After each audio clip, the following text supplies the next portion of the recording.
PSVR2 is out soon and the hype is real. But the launch lineup lacks bite, with only one actual exclusive, the amazing looking Horizon Call of the Mountain. Plus, Gran Turismo 7 and Resident Evil Village getting VR support on launch day, then just a load of Quest and PCVR ports. So, what are the 5 games that I think the PSVR2 needs to launch the headset into the stratosphere? Well, you'll have to watch the video. So let's get straight into it then. And remember, we're born to respawn.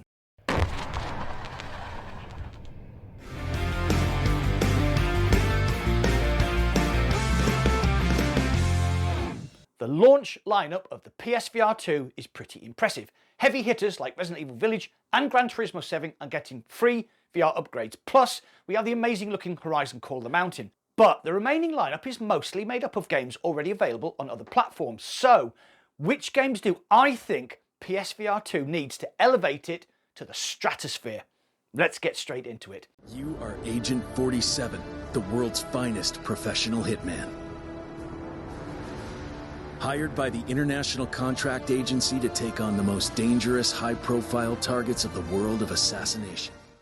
Hitman World of Assassination is already available for PSVR and got a PC VR port last year. Unfortunately, IO couldn't be bothered to do a proper nuts and bolts update for modern PC VR headsets and controllers, so we got a very janky, poorly implemented game that was a major disappointment. What we need from IO is a fully modernised update for PSVR 2 utilising all the tricks that Sony's new headset brings to the table.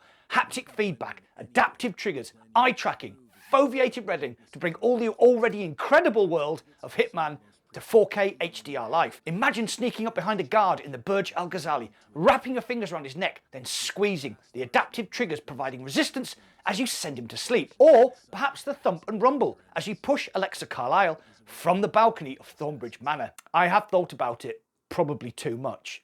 Hitman World of Assassination is huge, with over 100 hours of gaming and superb replayability. If done right, this could easily be the biggest and best game in VR. Oh my god. Fantasy? Hey Liv. Here's the sight for sore eyes. Hello Sunshine. Good morning, sunshine. The next game on my list is actually 2 games. Lone Echo released in 2017 and was one of the first blockbuster games I ever played in VR. The 2021 follow-up, imaginatively called Lone Echo 2, was released to deafening silence from Meta and Ready at Dawn's marketing department, so may not be as well known. Lone Echo is the story of Commander Olivia Rhodes and Jack, her synthetic AI friend. These games are not shoot-em-ups, they are clever puzzle games with one, if not the best movement profile in VR. The friendship and banter between Liv and Jack are the driving force of Lone Echo.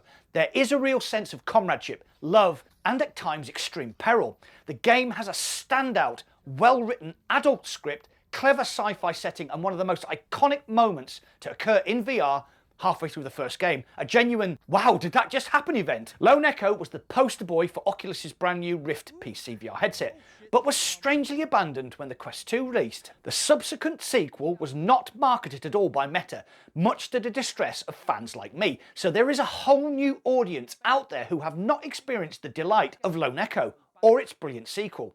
Oh, did I mention it? Even though Lone Echo released in 2017, it is still one of the best looking games in VR. A 4K HDR remake will be a remarkable achievement, and I would happily jump back in to experience the wonderful dysfunctional world of Liv and Jack once more.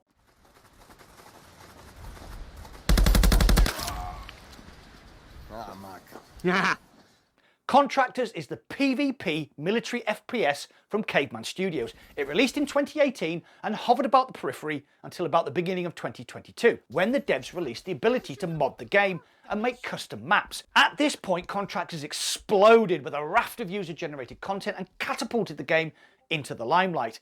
Want to play all your favourite Call of Duty maps in VR? Want to fight off hordes of zombies with your friends in co-op battles? Or do you just want to leap 50 feet in the air with a lightsaber and battle other Jedis? You can do all these things in Contractors thanks to the wonderful community that has built up around the mod scene. There is a caveat to bringing this game to Sony's headset though, and it is the simple fact that the mod scene is like the Wild West. Anything goes. A big company like Sony may get a bit nervous of enthusiastic modders making maps and modes that may contain copyright material. Look at how Meta treats the Beat Saber mod community on its Quest 2 headset. But if we can get around that issue, Contractors on PSVR2 would be awesome. There are a lot of complaints across the VR community that current games lack a decent storyline and are too short. Mine is no ordinary forge, and this is no ordinary steel.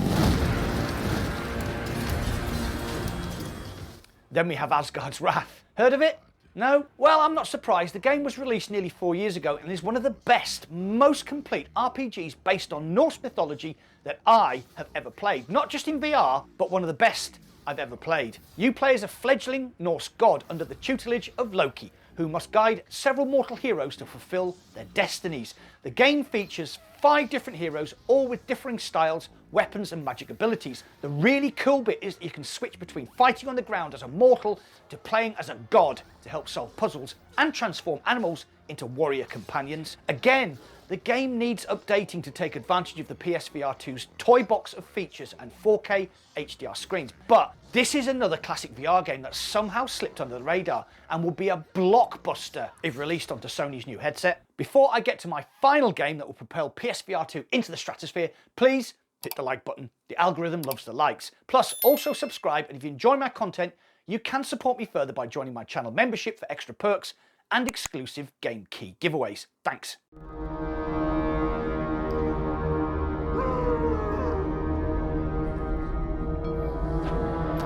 Here we go. Half-Life Alyx is nearly 3 years old now, but the game still stands head and shoulders above everyone else. Not just the best game in VR, but one of the best games ever made. A great central character, superb supporting cast, especially Russell, villainous enemies, a compelling, well-written story, jaw-dropping graphics, and all sprinkled with a bit of Valve magic. But being restricted to PC VR has meant that it maybe hasn't reached the wider audience that it definitely deserves.